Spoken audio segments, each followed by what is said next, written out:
Afternoon, all. I thought I'd take a few moments to offer a few comments on the strategy for South Asia that President Trump outlined last night in his address to the nation, and then take a few of your questions on that subject.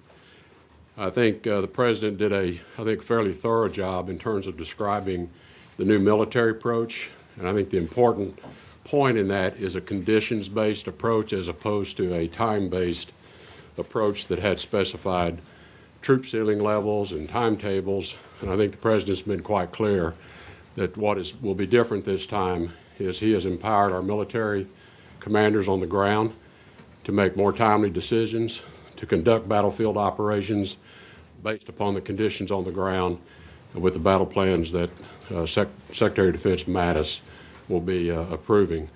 That is going to change the dynamic on the ground considerably. These are some of the same tactics that have been employed in the very successful campaign to defeat ISIS in Syria and Iraq. And so I think we're taking a lot of lessons learned from our success there, and we'll translate those to Afghanistan. This is going to take some time for our military to go through a new set of training with some of the Afghan forces. The fighting will still be borne by the Afghan forces, by their military and their security forces. But we believe that we can turn the tide of what has been a losing battle over the last year and a half or so, and at least stabilize the situation and hopefully start seeing some battlefield victories on the part of the Afghan forces, who have fought very bravely, but they've been fighting, I think, with less than full capabilities that we can give them. I think similarly on the diplomatic front, we too are going to adopt a conditions-based diplomacy. We're going to condition our efforts along with the progress we see being made by the Afghan government, who must continue the reform efforts that we've been working on for some time, in particular, much more rigorous efforts around the anti-corruption. Now, part of the corruption challenge in some respects has been the methods and ways in which we have been delivering some of our aid. We've not been as accountable, I think, to ourselves in terms of ensuring that our aid programs, development programs, are delivering the results that they were intended to deliver. Some of that has been challenged by the security environment. It's very difficult for many of our aid workers to operate in Afghanistan. So as the security environment improves, we expect to adopt a different approach as to how we deliver on the development and assistance that supports the Afghan government in their reforms as well. I think the President was clear. This entire effort is intended to put pressure on the Taliban, to have the Taliban understand you will not win a battlefield victory. We may not win one, but neither will you. And so at some point, we have to come to the negotiating table and find a way to bring this to an end. Now, this is a regional approach, and part of why this effort took as long as it did is we chose not to just focus on Afghanistan, but we undertook a fairly comprehensive review of our relationships in Pakistan and our relationship with India. And we see this approach as requiring an integration of all three of those strategies and use Pakistan, India to also bring pressure to bear on the situation in Afghanistan. Pakistan in particular can play an important role here, certainly in delivering the Taliban to the negotiating table. Pakistan has suffered acts of terrorism. Their citizens have suffered acts of terrorism I think as dramatic as any we've seen anywhere. And we stand ready to help Pakistan address terrorist organizations inside of their country, but they must adopt a different approach themselves. Pakistan and the U.S. historically had very good relationships, but over the last few years there's been a real erosion in the confidence between our two governments. There's been an erosion in trust because we have witnessed terrorist organizations being given safe haven inside of Pakistan to plan and carry out attacks against U.S. servicemen, U.S. officials, disrupting peace efforts inside of Afghanistan. Pakistan must adopt a different approach, and we are ready to work with them to help them protect themselves against these terrorist organizations, but certainly to begin to end their attacks that are disrupting our efforts at peace. We are going to be conditioning our support for Pakistan and our relationship with them on them delivering results in this area. We want to work with Pakistan in a positive way, but they must change their approach. India is emerging as a very important regional strategic partner with the United States and has played an important role supporting the Afghan government and in particular supporting their economy. India has provided developmental assistance, they've provided economic assistance. They are hosting an important economic conference in India this next week. All of that is important to stabilizing Afghanistan as a nation, get their economy functioning, stabilize the country so that they can provide more opportunities to their citizens. These are all elements of what will lead to stability and ultimately a peace agreement. But the effort is, again, a regional effort. Put pressure on the parties to understand that this fighting is going to take everyone nowhere. And it's time to begin a process. It may very well be a lengthy process of reconciliation and a peace accord. And Afghanistan, as the President said, can choose its form of government that best suits the needs of its people, as long as it rejects terrorism, never provides territory in Afghanistan to provide safe haven for terrorists, and accommodates all of the groups represented inside of Afghanistan, ethnic groups and others. How they want to organize themselves is up to them. But we have to recognize that their culture is a tribal culture, and their history accommodates the nature of those relationships. There's no reason their form of government cannot accommodate that as well. So we want to facilitate a reconciliation peace process, and we will facilitate them coming to some conclusion around how they want to govern themselves. That's really the essence of the strategy. And before taking your questions, I do want to make one comment on North Korea. I think it is worth noting that we have had no missile launches or provocative acts on the part of North Korea since the unanimous adoption of the UN Security Council resolution. And I want to take note of that. I want to acknowledge it. I am pleased to see that the regime in Pyongyang has certainly demonstrated some level of restraint that we've not seen in the past. We hope that this is the beginning of this signal that we've been looking for, that they are ready to restrain their level of tensions, they're ready to restrain their provocative acts, and that perhaps we are seeing our pathway to sometime in the near future having some dialogue. We need to see more on their part, but I want to acknowledge the steps they've taken thus far. I think it's important to take note of that. So with that, I'm happy to take your questions.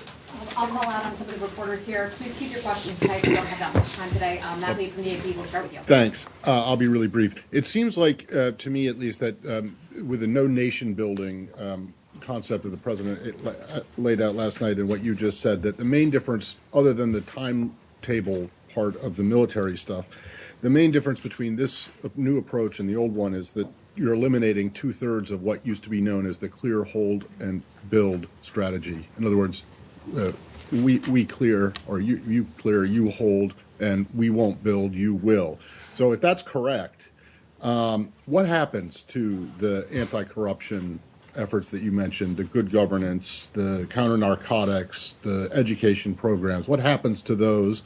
And more specifically, what's that going to mean for particularly Afghan women and girls who have been assured for the last 16 years by two separate administrations that they wouldn't be abandoned? Well, I don't want to suggest that there's that dramatic a difference in terms of our expectations for Afghan government performance. And as you point out, there's been enormous strides achieved in Afghanistan, both in terms of the numbers of millions of children that are now in schools being educated. The role of women in the Afghan economy now has been dramatically changed. I don't expect any of that to be rolled back. I think that has become part of the Afghan government structure. It's become part of what the Afghan people themselves, I think, expect. If you go back many years ago, prior to all of this disruption, that was Afghanistan. That was the nature of Afghanistan 30, 40, 50 years ago. So I think it is part of their culture already. We want to support that.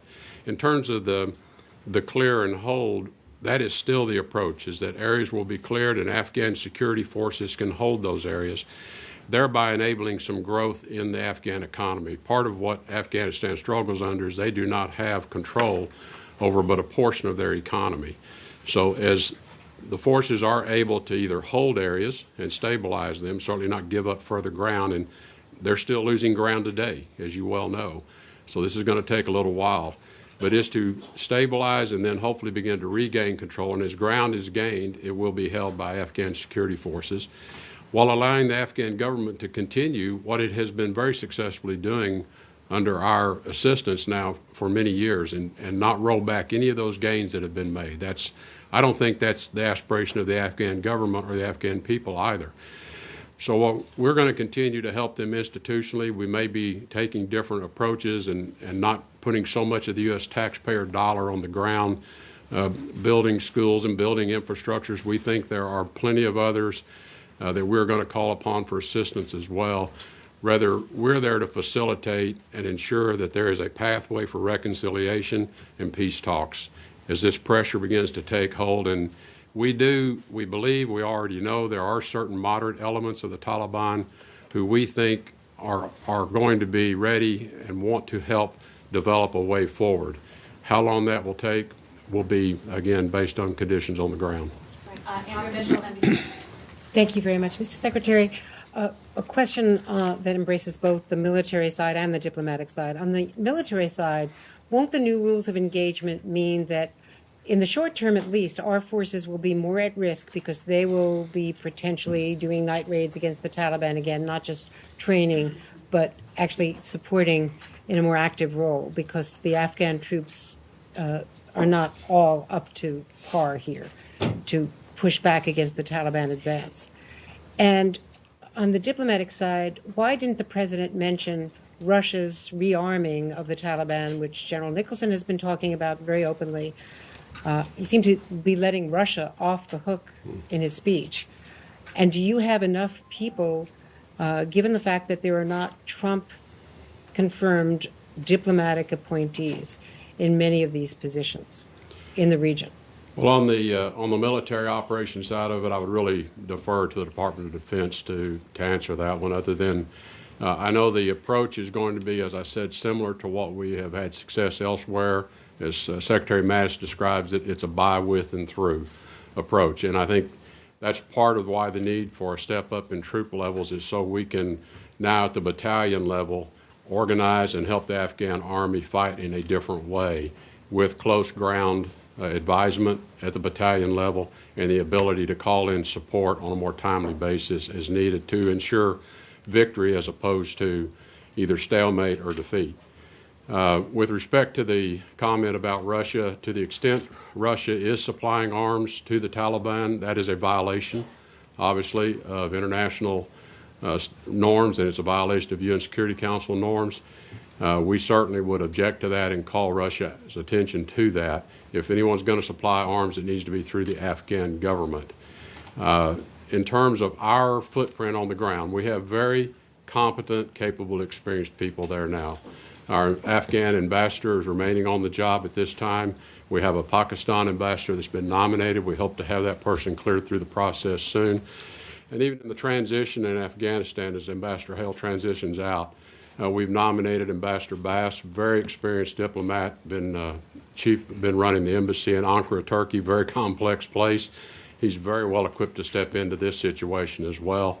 And we are looking at a couple of different people for the Special Representative to Afghanistan, Pakistan position. It's open currently. It's being filled with a very experienced individual today. So we're ready to get going with very competent people we have, and I'm not at all concerned about the competency level or the experience of the people that we have working on this. I'm quite confident with them. And India? This next question, Martha Raddatz from ABC, excuse me. Sorry, Secretary Tillerson, I know you don't want to talk about the military, but you were just using some military terms and battalion level and that. I know and understand why the administration does not want to talk about tactical moves, but strategy. Don't the American people deserve to know approximately how many more of their sons and daughters will be going back to Afghanistan in a war that's lasted nearly 16 years? Well, I think, and I don't want to speak for Secretary Mattis, but I think the intent is there will be visibility to troop levels once the decision has been made. I think what the President has conveyed, and I agree wholeheartedly with him, is that we are not going to signal ahead what our plans are. We're not going to signal ahead an increase, a decrease, the timing of any of that. It will be driven by conditions on the ground. The only way we can defeat an enemy that is as nimble and as cagey tactically as this enemy is we have to be as cagey and tactical as they are. And we've not been fighting that way. Could that include strikes in Pakistan? I'm not going to comment on what it could include, but the President's been clear that we are going to protect American troops and servicemen. We are going to attack terrorists wherever they live, and we have put people on notice that if you are harboring and providing safe haven to terrorists, be warned, be forewarned.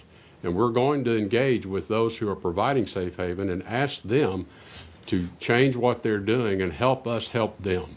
Because in my view, the greatest benefactor, other than the Afghan people themselves, to achieving stability and peace in Afghanistan are the people of Pakistan. They will benefit more than any other nation. Margaret Brennan from CBS. Mr. Secretary, In the back here. you said no preconditions to talks. Specifically, are you saying that the U.S. no longer expects the Taliban to accept the Afghan constitution and specifically the rights of women? And on Pakistan, did you articulate in specific terms, or do you plan to Pakistan the consequences of their actions, whether it be sanctions, dropping their non-NATO ally status? I mean, what exactly have you communicated or do you plan to communicate? Well, I had a good call with the Prime Minister of Pakistan yesterday afternoon to give them a bit of a forewarning of what they were going to hear in the President's speech. And also we did touch on the points I've made to you today. We are going to be engaging with them in a very serious and thorough way as to our expectations and the conditions that go with that. And all of those things you just listed are on the table for discussion if, in fact, they are unwilling to change their posture or change their approach to how they're dealing with the numerous terrorist organizations that find safe haven inside of Pakistan.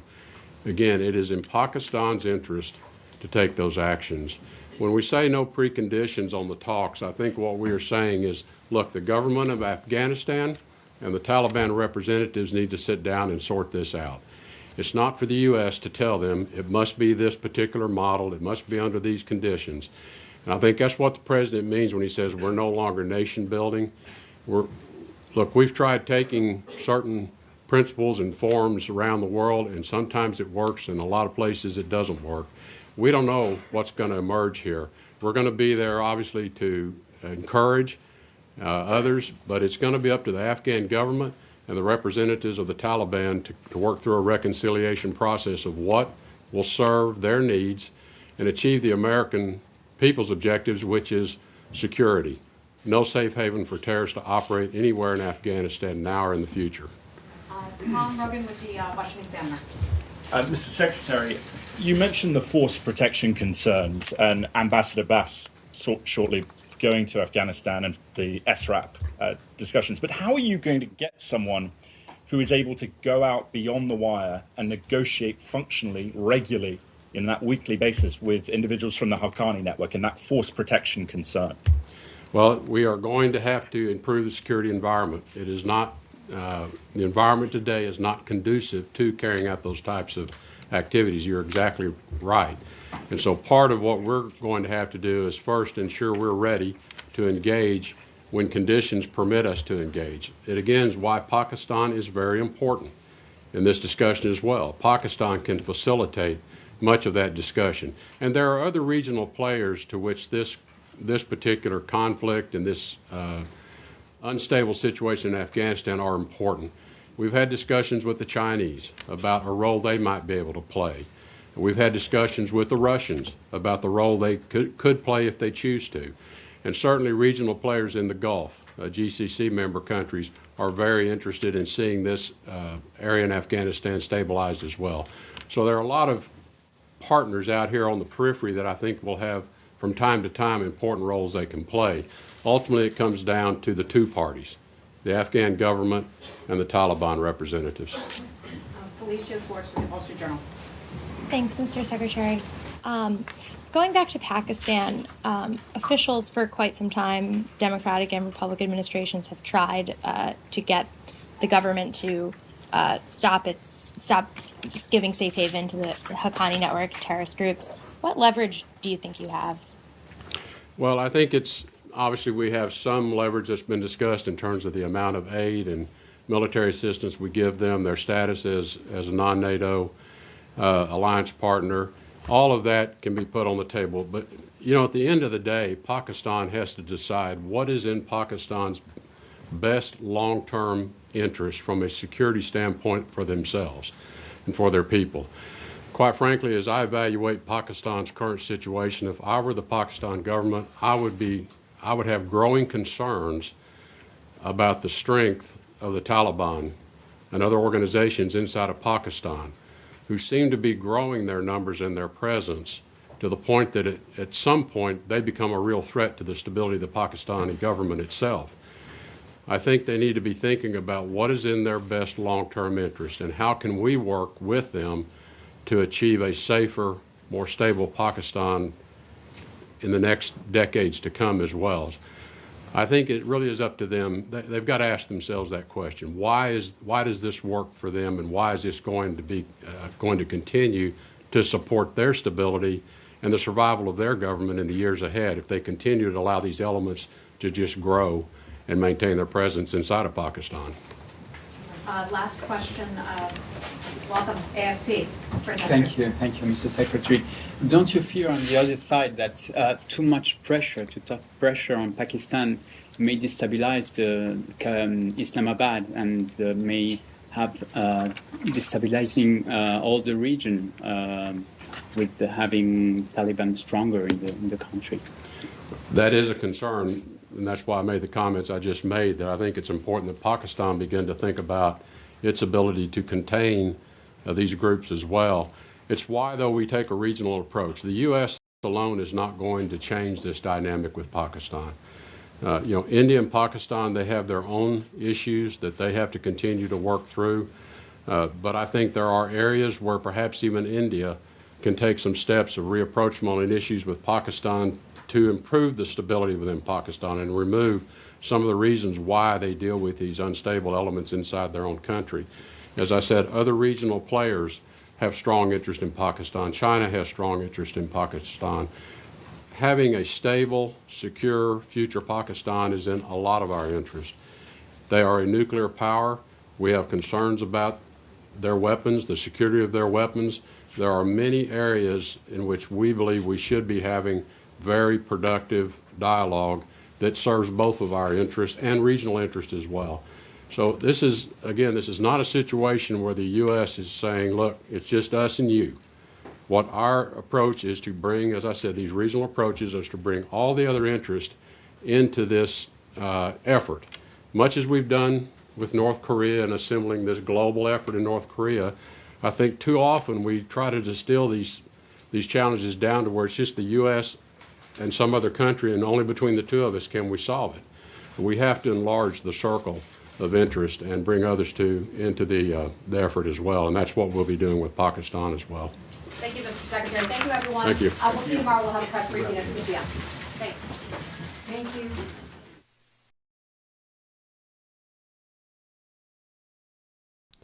All right, folks, thank you very much for joining us and choosing us as your stream of choice. Right underneath the video in the description is the link for today's President Trump rally from Phoenix, Arizona. I would also be putting it on the chat. Make sure that you guys go over there, give it a thumbs up, set the notification, subscribe if you are new, click the notification bell so you guys can get a heads up and when we go live. So again, the link for the Trump rally later on today is in the description below, right at the top. It says Trump rally today in the link. Make sure to go over there, give it a thumbs up, like I said, and set the notification. We hope to see you guys on the chat live from Phoenix, Arizona. It should start around 10 p.m. Eastern, 7 p.m. Pacific, but we're going to start a little bit before that, get everything set up to give you guys the best experience. Thank you very much, Kay Arnaud. You're awesome. Thank you very much for the super chats. Those help us out immensely. You wouldn't believe. So thank you very much. And thank you very much, everyone, for sharing this stream and giving a thumbs up and all that stuff. So all that helps so much. Keep us alive, keep us on the air, and keep us going so we can bring you news that the mainstream media is not going to bring you. It's just they just don't want to bring the truth to the people. Instead, they want to lie and deceive. So we are here to make sure that you guys get unfiltered news, unfiltered events, like live events like this and stuff like that. So thank you very much for watching. My name is Jen. I'm from Golden State Times, and I hope to see you guys at the rally, on the chat at the rally later on today in Phoenix, Arizona. Thank you very much, everyone. Peace.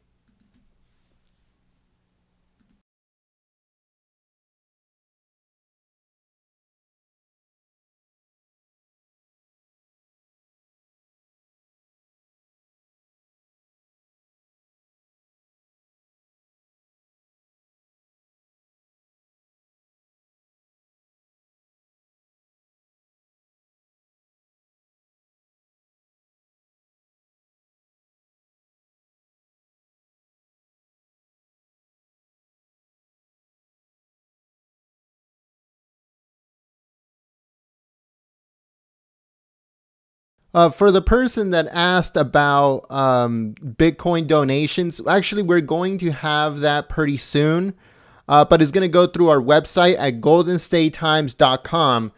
And if you want to go check out our website, goldenstatetimes.com, sign up for our newsletter. It gets sent every other day to your inbox, so make sure you guys sign up.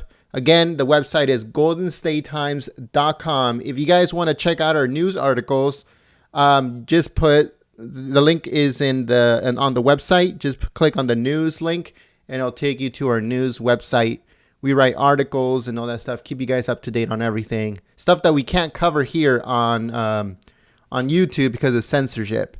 And again, thank you very much, KR Nod, for all of the awesome super chats. You're amazing. Thank you very much.